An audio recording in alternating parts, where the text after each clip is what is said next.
Hola, ¿cómo les va? Bienvenidos. Soy Guillermo Jeremía y vamos a compartir en una nueva entrevista de Telediario Televisión una temática que se está imponiendo cada vez más en el mundo y que está llegando de a poco a la Argentina, pero que ya en algunos estados está siendo adoptada como eje vertebral de gestión. Por ejemplo, en la ciudad de Córdoba, que a partir de principios establecidos han determinado que lo ambiental y la economía circular sean prioridad. ¿Qué significa esto? Un lenguaje no muy habitual en la sociedad argentina. Córdoba se va a constituir los próximos días 15 y 16 de junio en la Cumbre Mundial de la Economía Circular. Vendrán representantes, o lo harán de manera virtual, de todo el mundo a debatir, a analizar estas cuestiones en la capital provincial. Bueno, para hablar de este tema vamos a dialogar con un cordobés que está radicado en la ciudad de Copenhague y que está especializándose en economía circular. Es ingeniero industrial y lo saludamos a Sebastián Saladino. Un gusto, gracias por permitirnos esta videollamada y esta charla. Sebastián, ¿cómo va? ¿Qué tal? ¿Cómo va? Buenas tardes. Muchas gracias por esta oportunidad. Todo muy bien, todo muy bien. Acá estoy en Copenhague, en Dinamarca, y así es, estudiando algo que está íntimamente relacionado con la economía circular. Bueno, ¿cómo se dio esta oportunidad, Sebastián, de Río Cuarto, de Córdoba, terminar capacitándote, doctorándote o avanzando en tus estudios en Copenhague? Bien, para introducirme, yo estudié en Córdoba Capital, en la Universidad Nacional de Córdoba, Ingeniería Industrial, y me recibí hace unos 3 años. Y la verdad que siempre me gustó mucho el tema de medio ambiente. Entonces decidí hacer un máster en energías sustentables. Dentro de energías sustentables tenemos muchas ramas, ¿no? Como energía eólica, energía solar. Y yo elegí el tema de bioenergía, ¿no? O sea, la producción de energía a través de fuentes de origen orgánico, por así decirlo.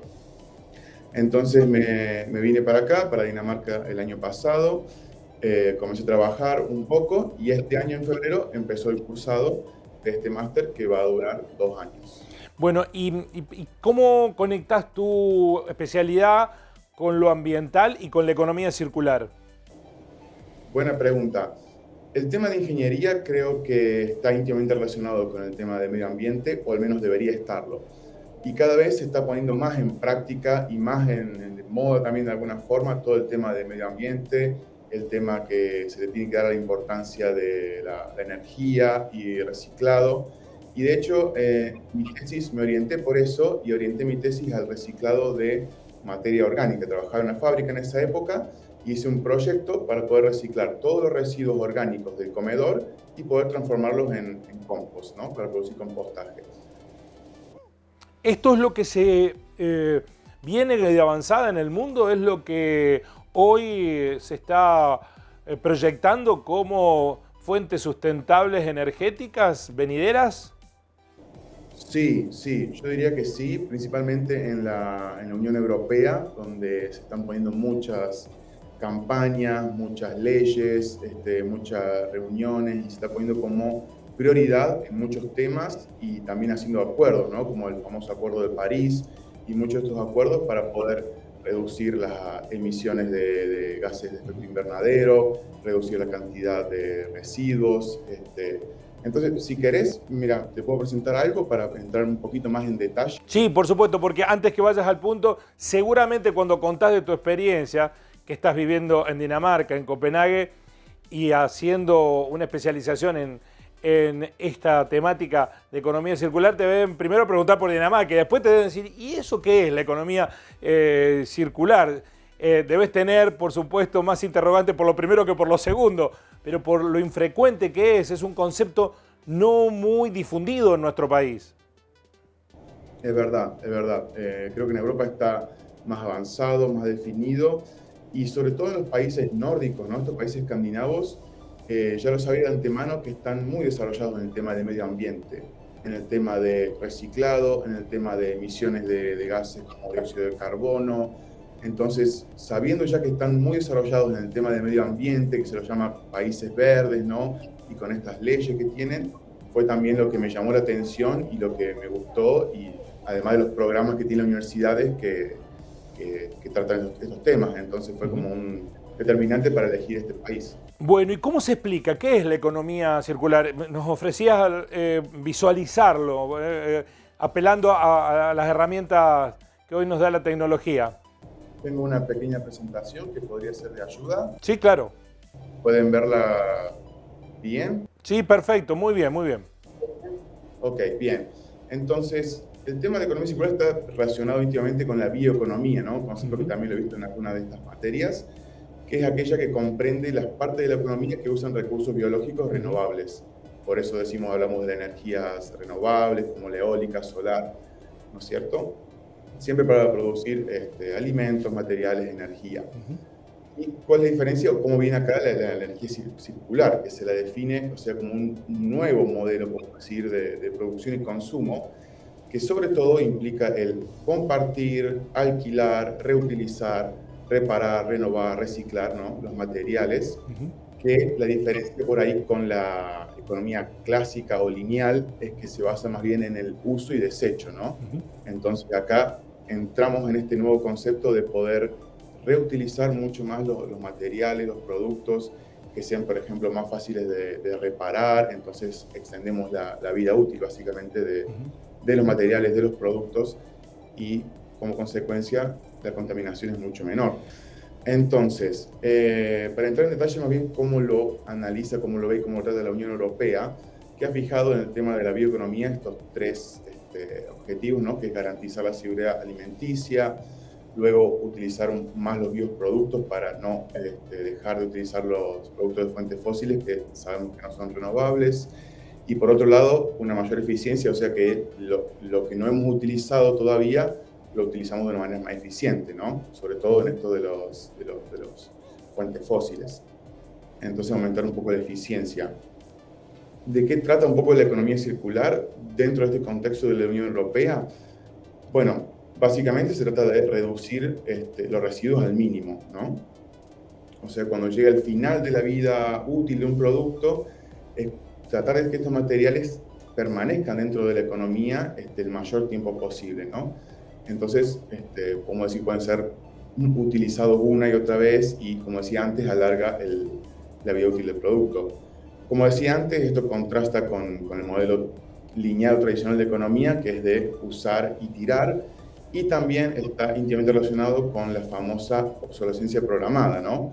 Que sobre todo lo vemos en el tema de la tecnología, los celulares, donde probablemente algunas fábricas, marcas, ya de comienzo se programa una vida útil, y existe la posibilidad de que esa vida útil sea más alta, sea mayor, sea más larga. Pero bueno, por un tema de economía de la propia empresa, se acorta, así que... Sí, además de negocio, ¿no? Porque si un producto tiene el error programado a los 10 años, se rompe para que se compre uno nuevo. Para que el cliente vaya y compre uno nuevo, ¿verdad? Es el círculo de la economía en este modelo lineal, y ahora es lo que se quiere un poco romper. Entonces, por eso es que se dice que uno de los motivos para avanzar hacia la economía circular es como el aumento de la demanda de materias primas y el famoso problema de la escasez, ¿no? De los recursos.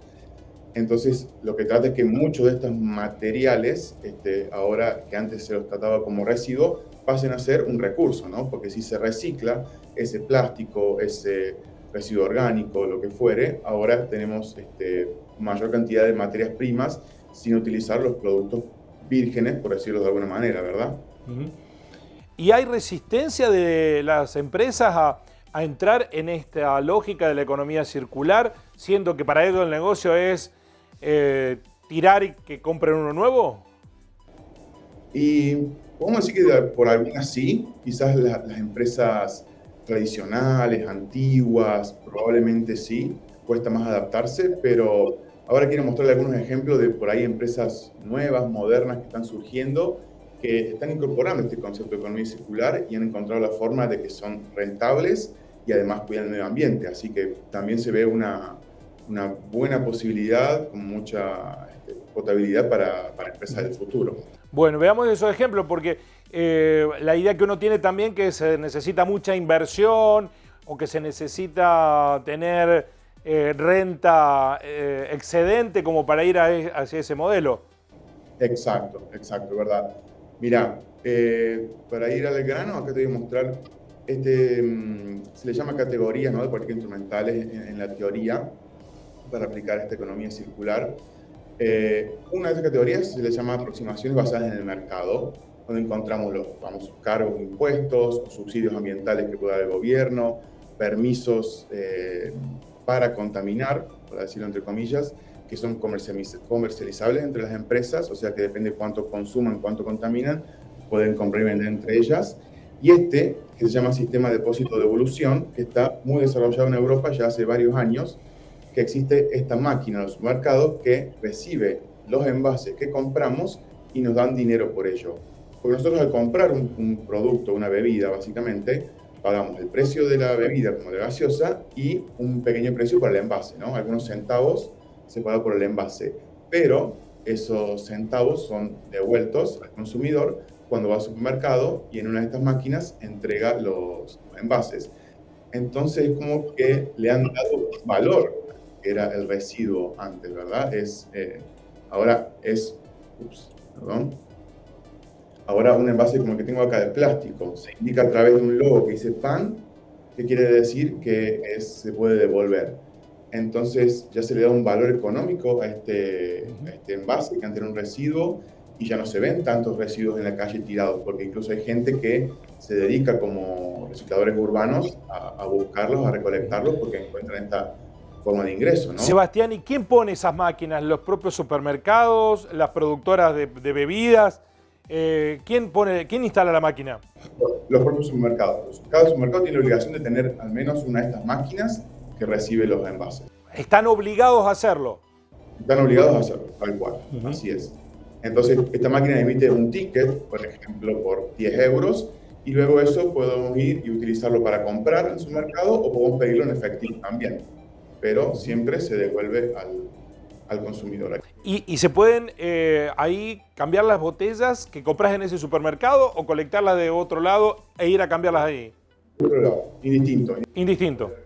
Incluso de la calle, de cualquier lado, y el supermercado, la máquina va a reconocer por el código de barra el envase y te va a dar el dinero igual. Así que luego tendrán entre los supermercados un sistema de intercambio, ¿no? Como los bancos con los cheques o algo así, donde se balancean los niveles de los envases. ¿Y ese material tiene destino de reciclado para ser reutilizado o la propia botella no es descartable y se vuelve a utilizar para envasar la misma bebida? Exacto. No, se reutiliza. La propia máquina, por detrás, uno puede incluso escuchar el ruido de que el envase es aplastado y luego uno ve a veces afuera del supermercado como unos bloques, unos cubos de todo este plástico o metal compactado que se reutiliza como plástico, ¿no? O sea, es un proceso de producción donde se vuelve a reutilizar como plástico. Bueno, ¿eso es muy común? ¿Ya es casi una cuestión ya frecuente o este ejemplo es excepcional? No, es muy común y no solamente en Dinamarca, sino en muchos países de Europa que ya se utiliza hace varios años. Esto sería un clásico ejemplo de economía circular, ¿no? De la reutilización del material. Tal cual, exactamente. Reutilizar un material y darle un valor económico a ese residuo me parece que ha sido una buena idea y como te decía, se ven mucho menos residuos en la calle, ¿no? Porque ya la botella tiene un valor propio en centavos de euro o en coronas danesas, entonces obviamente que la gente lo cuida mucho más y no lo tira porque tiene un valor económico. Luego, bueno, hay otros ejemplos como estas aproximaciones que se aplican como pago por servicios ambientales. Podemos también dar el ejemplo para el tema de instrumentos de comando y control. Lo más común son restricciones de tráfico. Como ejemplo, algunas ciudades de Europa, en el centro, no se puede circular con ciertos vehículos que tienen un motor que contamina o emite tanto contaminación, por algunos motores de diésel. Entonces he visto algunos centros, campos históricos de algunas ciudades donde solamente se puede circular con vehículo eléctrico o vehículo híbrido, con lo cual se reduce el tráfico, el problema del tráfico y además la pureza del aire, ¿no? Porque el aire ahora es más puro en el centro ya que no hay vehículos que contaminen tanto. ¿Y cómo se limita eso, Sebastián?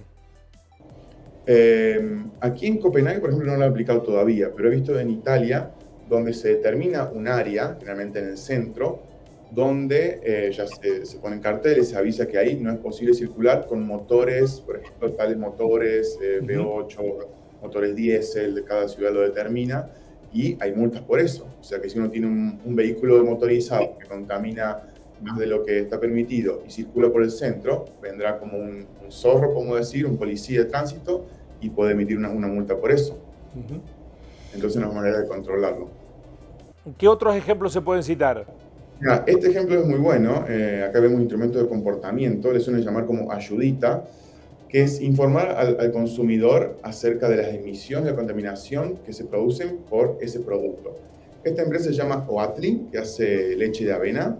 Es una empresa grande en Europa y ha empezado esta campaña, ¿no? Y acá podemos ver el cartel que dice Hey Food Industry, show your numbers. Significa, hey, como industria alimenticia, mostra tus números. Entonces lo que quieren es que estos productos, por ejemplo la leche de avena, se muestre cuántos kilogramos de dióxido de carbono se han emitido por generar ese litro de leche. Estamos hablando desde de toda la vida útil, un análisis completo de la vida útil del producto, o sea, desde el cultivo, contaminación por el envase, contaminación de la fábrica por el proceso productivo, el transporte, o sea, el análisis complejo, pero de todo lo que contamina producir, por ejemplo, un litro de leche. Entonces ellos están queriendo impulsar una ley a través de esta campaña donde todos los productos alimenticios, o al menos, por ejemplo, de este rubro, también pongan una etiqueta en su producto. Así como hoy vemos la etiqueta que vemos la cantidad de grasa, proteína o sal, bueno, algo similar, pero que indique cuánto es la contaminación. Que genere ese producto. Exactamente, por ese producto. Así que es una buena forma también de concientizar a todos los consumidores de cuándo se está contaminando por ese producto. ¿Cuáles son las principales resistencias que tiene la economía circular o las dificultades en implementarse? ¿Es una cuestión económica, cultural, de disciplina social, de cambio de hábitos? Creo que podría ser, sí, un poco cultural y social, porque mucho de la economía circular pretende el hecho de compartir, reutilizar, reciclar, y creo que en nuestra cultura siempre estamos acostumbrados a que lo nuevo es mejor, ¿no? Siempre preferimos por ahí comprar una camisa o ropa nueva antes que algo usado de segunda mano. Entonces, por ahí el concepto cultural que tenemos de que siempre queremos algo nuevo hace que tendamos a la economía lineal de utilizar y desechar. Entonces, por ahí puede ser un poco la resistencia de la gente en el hecho de adaptarnos a esta nueva forma de que, bueno, se pueden utilizar cosas de segunda mano. En Europa hay mucho comercio de segunda mano y también que fabricar productos que sean fáciles de reparar. Incluso hay una campaña en Europa, si no me equivoco, en Francia, por generar una ley para que los productos como el celular, por ejemplo, sean más fáciles de reparar. Entonces la gente podría reparar cualquier producto, como una tostadora, una licuadora, o lo que sea, en lugar de tirarlo y tener que ir y comprar uno nuevo, ¿no? Entonces esto también genera menor residuo. Es interesante eso, digo, pero también encuentra, digo, una férrea oposición respecto de un principio básico del capitalismo, que es generar consumo permanentemente para sostener el modelo capitalista. Allí, ¿cómo se convence o se sanciona o se promueve estímulos? ¿Cómo se hace para cambiar? Y creo que sí, en parte los gobiernos impulsando ley, creando nuevas leyes, es la forma que tenemos un poco de la fuerza, pero también hay un cambio educacional, me parece. Hoy en día las nuevas generaciones, yo veo que por ahí incluso los niños, o ya en la escuela el tema ambiental se introduce más, ¿no? Casi como una materia, pero se enseña mucho más desde chicos a los niños el tema ambiental. Entonces con esa conciencia también hoy los jóvenes por ahí tienen una tendencia a cuidar un poco más del medio ambiente o a considerar algunas cosas que por ahí gente adulta no. Entonces, de alguna forma, a través de la educación también se está generando un gran cambio. Yo interrumpí lo que nos estabas mostrando, te pido disculpas. No, no hay problema, no hay problema. Lo que quería mostrar es otro ejemplo acá de Dinamarca, la ciudad de Copenhague. Esto simplemente para mostrar algunos números, pero en cuanto a la generación de gases de efecto invernadero, lo que vemos acá en color celeste, todo eso corresponde a la energía, o sea, la producción de energía genera un montón de dióxido de carbono, un montón de gas de efecto invernadero.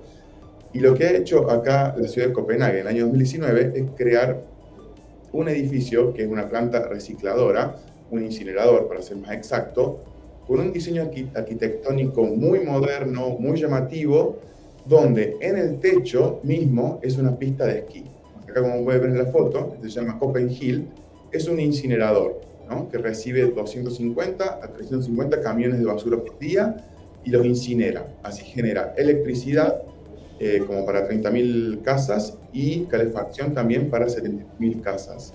Pero ha hecho una buena arquitectura, un buen diseño, una inversión enorme también para que se pueda utilizar el mismo techo como pista de esquí o de snowboard, principalmente en invierno que seguramente nieva, entonces queda todo cubierto de nieve, pero incluso en verano con ese mismo piso que tiene, que es como de plástico, como un piso sintético, es posible también hacerlo ahí, y tiene una escalera donde practican a veces maratones y corren. Entonces, bueno, un diseño muy moderno que incluso tiene una pared de palestra para hacer escalada y un bar en el techo donde tiene una vista a toda la ciudad y un bar donde uno puede tomar un café. Entonces, ahora, ¿cómo han evitado ahí? Es muy interesante porque generalmente en nuestros países la basura va a la periferia. tal cual, va todo a enterramiento. Exactamente, va a la periferia, en el enterramiento, pero además es como un concepto nuestro, es sacarnos la basura de encima, no convivir con ella. Y aquí apuestan exactamente lo contrario. ¿Cómo hacen para que los malos olores o para que el producido de esa incineración no termine contaminando o afectando el entorno? Claro. Bien, ahora más adelante justamente te voy a mostrar que acá separan toda la basura, ¿no?, los distintos tipos de materiales. Entonces, solamente algunos materiales son posibles de incinerar o son mejores para incinerar, entonces no lidian tan fuertemente con el tema de olores o con el tema de suciedad. Entonces, el tema de basura siempre es limpio, ¿no?, porque lo separan en todos los tipos y aplican por ahí la última tecnología para esto, entonces hace que los problemas sean... Y bueno, también el tema de economía hay que nombrarlo, porque es un país muy desarrollado, con buena economía, que puede invertir en eso, ¿no? Claro, esa es la otra cuestión. ¿En qué medida se puede avanzar en una idea de economía circular cuando vos tenés una sociedad tan desigual, con gente que no tiene para comer? No se puede estar pensando en eso. Entiendo que debe haber gente en Dinamarca que no tenga para comer, pero es mucho más igualitaria la sociedad. Tal cual, tal cual. El nivel de pobreza es mucho menor, entonces hay otros niveles de inversión del gobierno. Los impuestos también son muy altos, entonces, bueno, lo reinvierten de una manera adecuada y bueno, la economía ayuda muchísimo a que pequeñas cosas de economía circular se puedan incorporar. Perdón, dijiste los impuestos son muy altos. Sí, también. Sí, más altos que acá. Podría ser, ¿eh? A veces rondan el 35%, pueden llegar al 40%, entonces son impuestos muy altos. Pero creo que la gente por ahí no se queja tanto porque ven que están reflejados, que están bien invertidos. O sea, que el impuesto es alto, pero que el servicio de salud funciona bien y es público y gratuito, que la educación es pública y gratuita y funciona bien, que hay inversiones de diferente índole. Entonces, por ahí creo que puede que se quejen menos que en otros países, porque están bien o adecuadamente invertidos esos impuestos. De estas cuestiones, ¿estamos muy lejos? Vos naciste en Río Cuarto, estudiaste en Córdoba, conocés de lo que estamos hablando. ¿Es muy largo el recorrido que debemos hacer? Podría decirse que sí, pero no imposible ni inalcanzable. Creo que con cierto cambio cultural, educacional, gubernamental, algunas leyes también, se pueden lograr varios cambios de manera bastante rápida e incluso sin una inversión gigantesca. Entonces, hay muchas cosas que se pueden hacer incluso en el corto plazo, pero hay que sí tener un cambio que viene de la sociedad y que tiene que tener el apoyo del gobierno siempre. Sí, se necesita más que inversión, se necesita decisión política. Exacto, tal cual. Tal cual. Y por ahí acá existen muchos partidos verdes, partidos que apuestan por el medio ambiente, entonces también puede que la gente le guste eso o lo vea de una manera como más desarrollada. Y bueno, el partido ambiental por ahí también tiene muchas cosas que mostrar. ¿Y estas son políticas públicas de Estado que no cambian si cambian los gobiernos? Podría ser, podría ser. Lo que quería comentar es que también el hecho de que están dentro de la Unión Europea ayuda mucho, porque Claro. la Unión Europea crea tantos lazos fuertes entre los países, acuerdos y decisiones que también hacen que todos tiren para el mismo lado, ¿no? Por ahí un acuerdo del tipo más fuerte en Sudamérica, Latinoamérica, sería muy útil, ¿no? Porque yo veo que la Unión Europea por ahí puede lograr muchas cosas gracias a los acuerdos que tienen. O, por ejemplo, estos mismos objetivos que han desarrollado, en realidad, bueno, esto es de las Naciones Unidas, pero han propuesto estos 17 objetivos de desarrollo sostenible, ¿no? ¿Querés repasarlo rápidamente para finalizar? Sí, dale. Te voy a nombrar solamente Sí. los que me parecen más en contacto con la economía circular, que son la energía asequible y no contaminable, la industria, la innovación en la infraestructura, ciudades y comunidades sostenibles, producción y consumo responsables, acción por el clima, sobre todo, después tenemos vida de ecosistemas terrestres y bueno, pero todas en alguna otra medida se van desarrollando y se van conectando con la economía circular.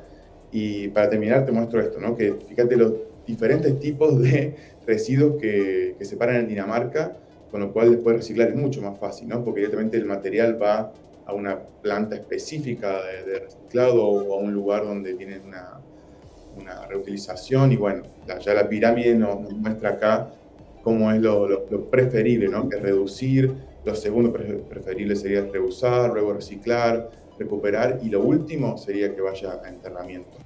Bueno, es muy interesante. A veces nosotros vemos tan lejano esas realidades, pero en algún momento hay que poner en marcha ese desarrollo de avanzada. O tal vez también podamos pensar que en ese desarrollo está alguna de las soluciones a los problemas que tenemos. Hay que buscarlo por ahí también. Seguro, seguro.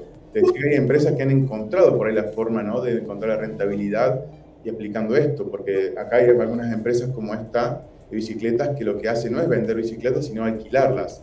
Uno tiene una suscripción mensual, paga una cuota mensual y tiene el uso de una bicicleta propia, ¿no? Que la guarda en su casa, la utiliza de manera autónoma, pero nunca es dueño de esa bicicleta, sino que uno deja de pagar la suscripción y la bicicleta vuelve a la empresa.